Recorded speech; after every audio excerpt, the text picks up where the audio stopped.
In 2004, a group of friends at college created an innovative new social media platform with the aim of connecting Harvard students through an online community. 14 years later, Facebook is one of the most influential social networks in the world, boasting approximately 2.2 billion monthly users. So how did a social network created in the confines of a Harvard dorm room go from being a student trend to an unprecedented worldwide phenomenon? It all began in 2003 when Facebook founder and CEO Mark Zuckerberg created an online program called FaceMash, which allowed users to objectify fellow students by comparing photos of their faces and selecting who they deemed as hotter.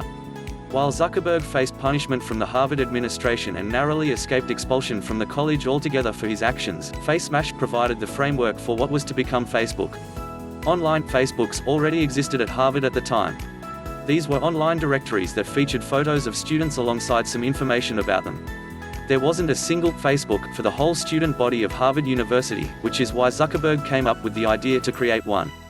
On February 4, 2004, the first iteration of Facebook was born, then known as the Facebook.com, and made available exclusively to Harvard students.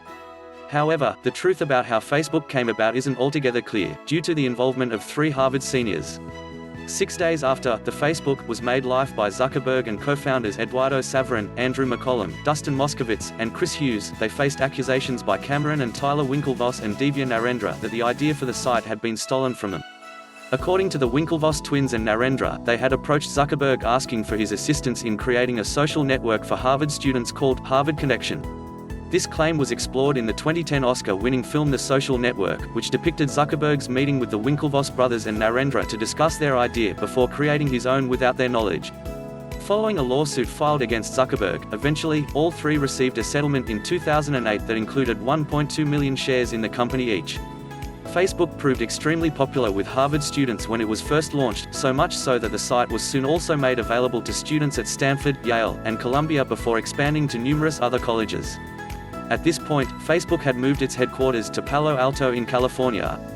Zuckerberg's issues with co-founder and former close friend Saverin were also explored in the social network.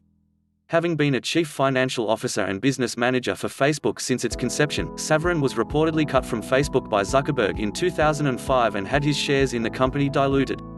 This led to Saverin filing a lawsuit against Facebook, which was settled outside of court. Lately, Facebook has become embroiled in controversy concerning the election of Donald Trump as President of the United States and Brexit. It was recently revealed that personal data from 87 million Facebook accounts had been wrongfully shared with Cambridge Analytica, a political consulting firm. This allowed Cambridge Analytica to target Facebook users with political advertisements during the 2016 US presidential elections and the UK referendum, which in turn could have swayed their stance on either topic. So what does the future hold for Facebook? In July, it was reported that the company had lost more than $100 billion, £78 billion in value, with its share price dropping by nearly 20%. While Facebook has acquired various other companies such as Instagram to maintain their users' interest, the question of whether its popularity will rise yet again remains uncertain.